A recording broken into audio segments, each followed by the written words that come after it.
In 2021, China-US trade soared by nearly 30% to a record $756 billion, while the US trade deficit with China widened to $355 billion.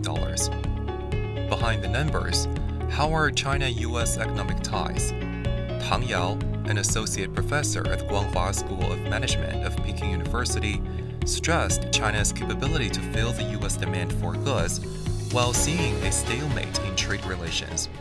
In the U.S., the pandemic has led to contraction in the labor market, and people have to substitute services with consumption of goods. And these increase in consumption of goods has to be satisfied with imports from China.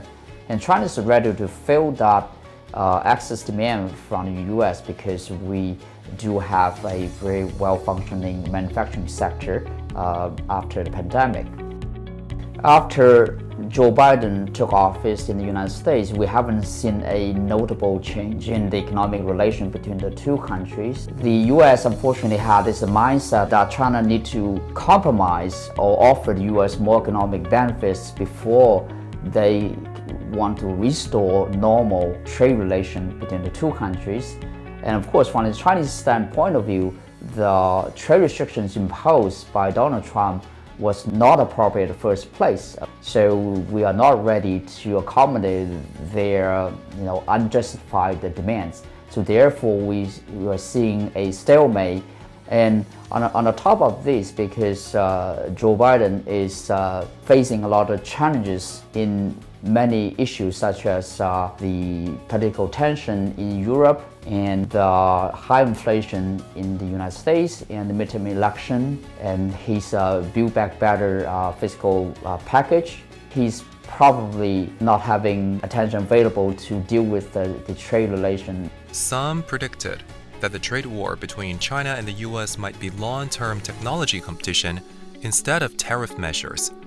Professor Tang agrees.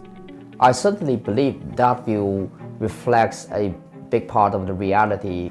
As we know, the trade tension between the two countries has settled down to a functional level, but somehow stabilized as well. So it's difficult for both countries to drastically adjust their trade stance. On the other hand, the two countries are competing to the key innovators for the future. So we're going to see a lot of competition in terms of technology.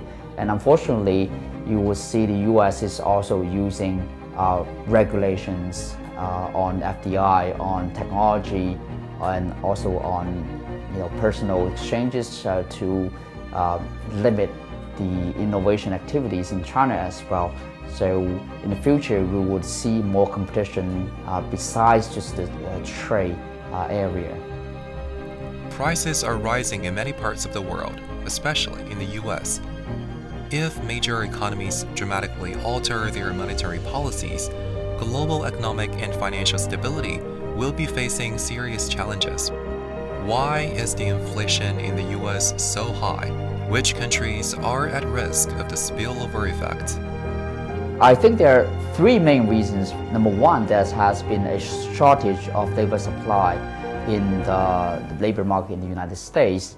And the second is the cost of primary inputs such as the petroleum and other raw materials has been rising in the world market. And the third reason, which is also very important, is the change in expectations. So people are expecting inflation to pick up in the medium-term future. So you see a corresponding pickup in the wage demand.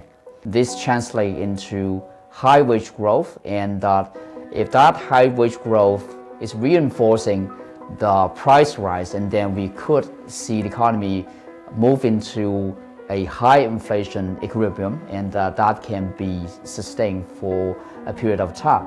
So as we observe, the world is facing a double challenge in both high inflation and a rapid contraction in monetary policy in advanced economies. Unfortunately, this is going to hit the low-income economies pretty hard if those two challenges would play out in the real world.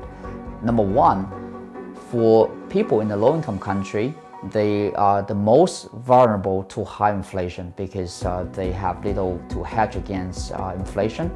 And second, with a rapid contraction in monetary policy in the United States, the flow of money would go from the less developed countries to advanced economies, and that would destabilize the developing economies' financial market, increase their borrowing costs, and increase their pressure on the growth side.